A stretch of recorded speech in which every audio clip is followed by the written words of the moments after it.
وہ سفیان ثوری رحمہ اللہ کا واقعہ کتاب میں لکھا ہے کہ وہ اتنے بڑے آدمی تھے، سفیان ثوری رضی اللہ رحمۃ اللہ علیہ، اتنے بڑے آدمی تھے کہ ایک دفعہ مسجد میں داخل ہو رہے تھے، تو مسجد میں داخل ہو رہے تھے تو یعنی ان کا الٹا پیر مسجد میں داخل ہو گیا.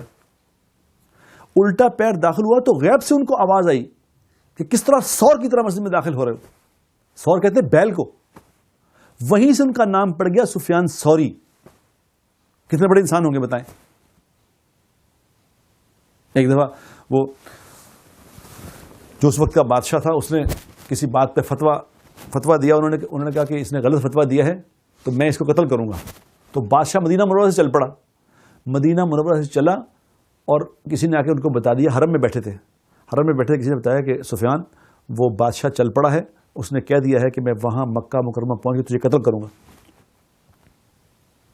تو وہیں سے اٹھے اور جا کے خانہ کعبہ کا غلاف پکڑ لیا. جا کے کہا کہ اے اللہ، اگر یہ بادشاہ مکہ کی حدود میں داخل ہو گیا تو میں تجھ سے دوستی توڑ لوں گا. کیا تعلق ہوگا اللہ سے بتاؤں. اور میرے دوستوں کتابوں میں لکھی یہ بات، کتابوں میں لکھی ہے کہ ابھی وہ بادشاہ مکہ کی حدود میں داخل نہیں ہوا تھا کہ اس کے گھوڑے کو ٹھوکر لگی اور وہیں گر کے مر گیا. ایسے تعلق والے آدمی ادھر اپنی مجلس میں بیٹھے تھے. لوگ ان سے فیض یاب ہو رہے تھے کہ ان کا چھوٹا سا بیٹا تھا 10-12 سال کا، وہ آ گیا. وہ جب گھر آیا ان کے پاس اٹھ کے کھڑے ہو گئے.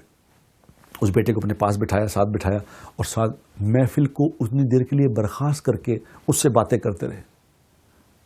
اس سے باتیں کرتے کرتے جب جو بچہ جانے لگا، اٹھ کے باہر تک گئے، اس کو چھوڑ کے آئے.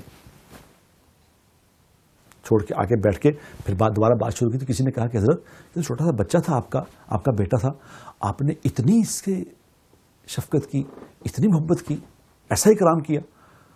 تو انہوں نے فرمایا کہ دیکھو یہ میرا بیٹا ہے اور میرے سب سے زیادہ اکرام کا حقدار میرا بیٹا ہے. یہ ہمیں سکھایا کہ اولاد سے تم لوگوں نے کس طرح معاملہ کرنا. ویڈیو کے نیچے سبسکرائب کے بٹن پہ کلک کریں، بیل کے آئیکن پہ کلک کیجئے تاکہ ہر نئی ویڈیو کی نوٹیفیکیشن آپ کو مل جائے.